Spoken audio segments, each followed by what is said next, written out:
Welcome to the first part of our knitting kit course, Essential Kit. In this we're going to talk about yarn, needles, scissors, darning needles and measuring tapes. We're going to start by talking about yarn, and we're going to talk about yarn and three things that you should consider when buying it. The first thing we're going to talk about is yarn weight. Yarn weight refers to the thickness of the yarn. In this case, this one is a lace weight yarn, a 4-ply yarn, also known as fingering. The next yarn is a double knitting yarn. You can see that they're getting progressively thicker, so this is an Aran weight, and the next one we're going to show you is a chunky. These are 5 of the most common yarn weights. There is one lighter weight than a lace weight, and then there are any number of yarns thicker than the chunky. In the PDF for this you can see a strand-by-strand comparison. The next consideration when choosing yarn is the construction of the yarn. And what this refers to is how the yarn is spun. In this case we're going to look at a regular wool yarn that is made up of a number of plies. So you can see that the yarn is quite twisted and it's made up of different, so each strand has a number of different strands, and each individual strand is called a ply. So when you untangle this, and of course it doesn't really want to be untangled, you will see that it is constructed of 3 different parts. And they're all twisted together. And that gives the yarn strength and stitch definition, depending on how it's spun.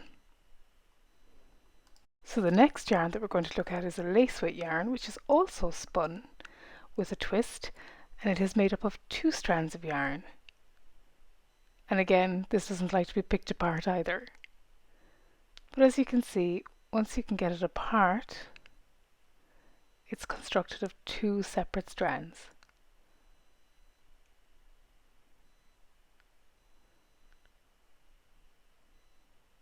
There we go. So you can see that that's 2 strands of yarn. And you can see that in the yarn as well, and that it's quite tightly spun. And that's a lace weight plied yarn. The next yarn we're going to look at is a chunky roving yarn. So this is made up of 1 single strand that's actually quite fluffy. So this looks much more like sheep's wool, as it would come off of the sheep, and it's spun very, very lightly. This type of yarn is not as strong as the others because there isn't as much strength in a single ply, but it makes a lovely soft bouncy fabric when knit. So the next thing we're going to talk about is the composition, and these are the fibres that make up your yarn. In this case this is a merino wool, so from the merino breed, and it is a 4-ply weight yarn. The next yarn we're looking at, this is a British wool yarn, but it doesn't specify the breed. So again, it's a wool from a sheep and it's a 4-ply, so it's spun slightly differently. The next yarn is a roving chunky yarn, and again this is a yarn that is a sheep yarn, but it is a Blueface Kerry Hill breed of yarn, and that's become much more common now, is to know the actual breed of sheep that's gone into your yarn.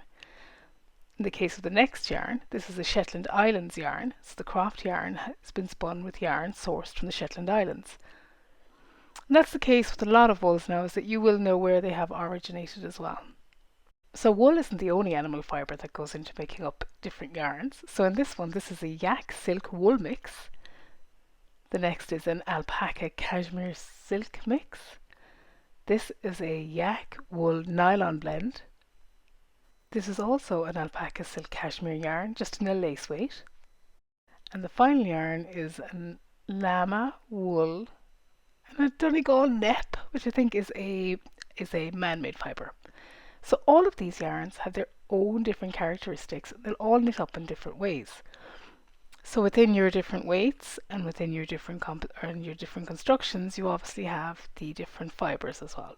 So this is a silk alpaca mix. The alpaca gives it, this is a yak blend, and with the yak it gives it that beautiful grey undertone that you get when you blend that fibre together. The silk gives it a little bit of shine. With the alpaca spun this way, it's quite a softly spun yarn, this one.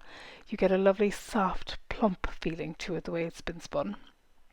The cashmere gives it a little bit of extra density as well. So it's a super soft yarn. This next yarn is a nylon wool yak blend. The yak gives it a lovely dark undertone for when you dye it.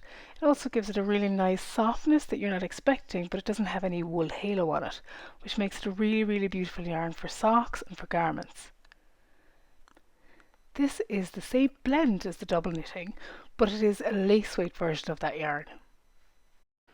And then this one is an Aran weight with a little bit of llama in it. And again, they all have their own properties, they all have their own uses. So in summary, when you are choosing a yarn, there are 3 different things that you need to consider, as well as the project that you're planning to make. The composition of the yarn, the weight of the yarn, and the construction of the yarn. All of these will have a different effect on how your garment knits and wears in the long run. In addition to the 3 elements of the yarn, there are 2 other considerations.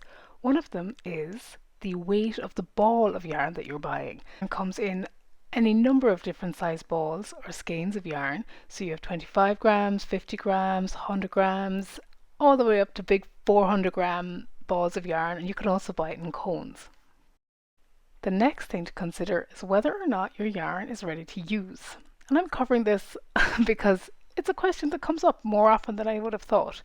So in my left hand I'm holding a skein of yarn, and it needs to be turned into a cake before you can use it. What I'm holding in my right hand is a ball that's ready to go. And you get lots of different formats of balls, but the idea is the same. You can knit straight out of them. Make sure you cake your yarn. Do not knit it straight from the skein. Now we're going to move on to needles.